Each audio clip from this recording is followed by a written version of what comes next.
While never as popular as, let's say, GTA, Sleeping Dogs has become quite a gem for a lot of players in its own time, and it's definitely one of the better games in that genre. And in terms of what the game tried to do, I'd say it did it quite well. And even in 2026, there's still people that love talking about it, and it's been one I've been meaning to check out, and this is that video. The definitive edition is, I believe, the only version you can buy now, at least on Steam it is, which does make sense. I mean, it's just a better version of the game if you're going to play it now. The same content with just better visuals and performance. The setting of it is by far one of the best aspects of the game for me, which is funny because that was an aspect I kept on praising in the last video on Avatar. Obviously very different games. This one is all set in Hong Kong, which is already a unique setting anyway, which not many open worlds have done, at least in my experience, and that already made it stand out. So it does nail the city's atmosphere, like the streets just filled with people and different restaurants and markets, so it actually feels quite alive and quite crowded at times.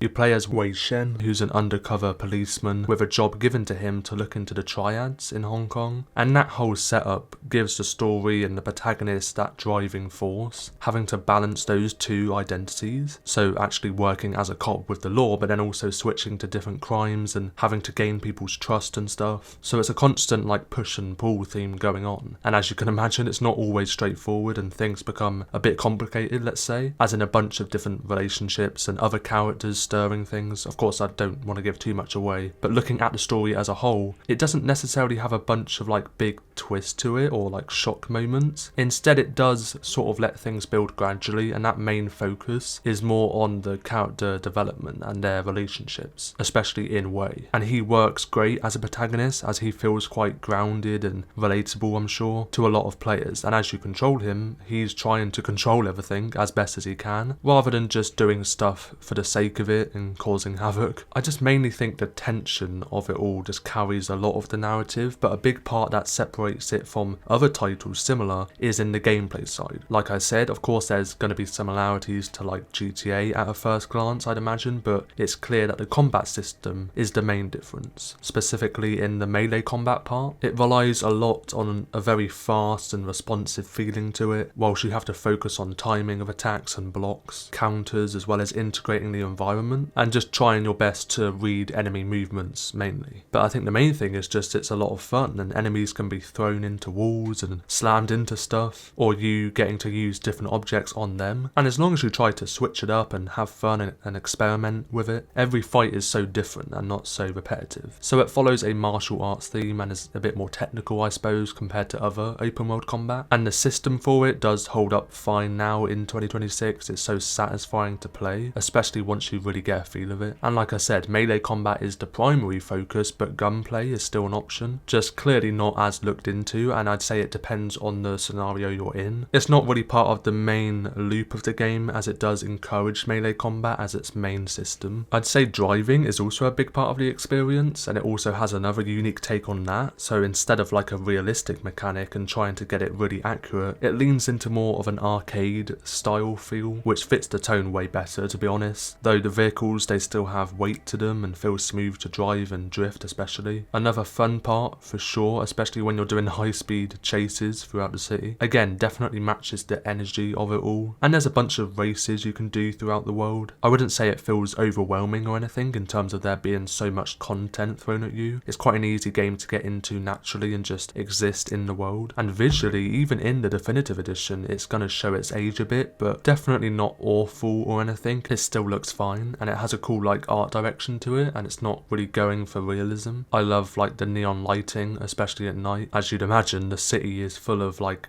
glowing signs and stuff, and even better when it's raining, with streets reflecting light. It has so much colour to it, especially for the dark tone the game has. But like I said, it's not going for accuracy, it more relies on style, which makes it stand out even now. Progression is also a big part which makes it now, as the combat is a huge focus. You can always become stronger with a bunch of new moves and finishes and counters to use in your fights and go into them differently next time. But the early combat is still fine, though later on it is a bit more fluid and allows for chain attacks and stuff and just way more control over it, which makes you want to keep playing when you compare the early and the late game. As I mentioned, there's optional missions like street races which are fun, but also different fight clubs and stuff to split up the main story. Going back to the gunplay, which obviously wasn't as big of a deal, the actual shooting mechanics are kind of basic, and I guess a bit dated, but again, it depends on how much you want to use them, and they're still fine if you do, but I can see how they may become a bit repetitive if you do use them a lot. And it isn't without bringing up some of the tailing missions that the game has, and there's quite a few of them. An issue with some of the earlier Assassin's Creed games, but like those ones, it's a small flaw and the pros outweigh it so much anyway, similar to this game, but just something I thought I'd mention because I think the majority of players don't like tailing missions. But the actual core of the game is what makes people still talk about it now, because when you play it you can tell it is very unique, and if you played it back then, I can see how it can be nostalgic to you as it has that atmosphere to it which made it stand out. The main things being the melee combat, the setting and the tone of it all, as well as the narrative. But if you've never played it before, in terms of whether it is worth it, I definitely would say it's worth it. Like I said, mainly for just that combat system and its setting. There are very few games that combine, you know, melee combat and this whole design and open world design in this way, and even fewer that do it this well. Whether you're a new player, I think that would be even better, but even if you've played it before, it still does hold up. And that is mainly where I end my review on Sleeping Dogs in 2026. If you did enjoy this video, then let me know by tapping that like button down below. And if you enjoy single player and multiplayer games as well, then that's what the channel does focus on. I have many playlists on a selection of games, so you can subscribe to the channel if you're new. If you want to support me any further, you can become a member of the channel at either level 1 or 2 to gain access to various perks. Thank you all for the support, and for anyone that drinks G Fuel, you can use my code COWSY at checkout for a discount on your order. And yeah, that was Sleeping Dogs. Comment down below if you've played it and if you think it's worth it, and bye bye.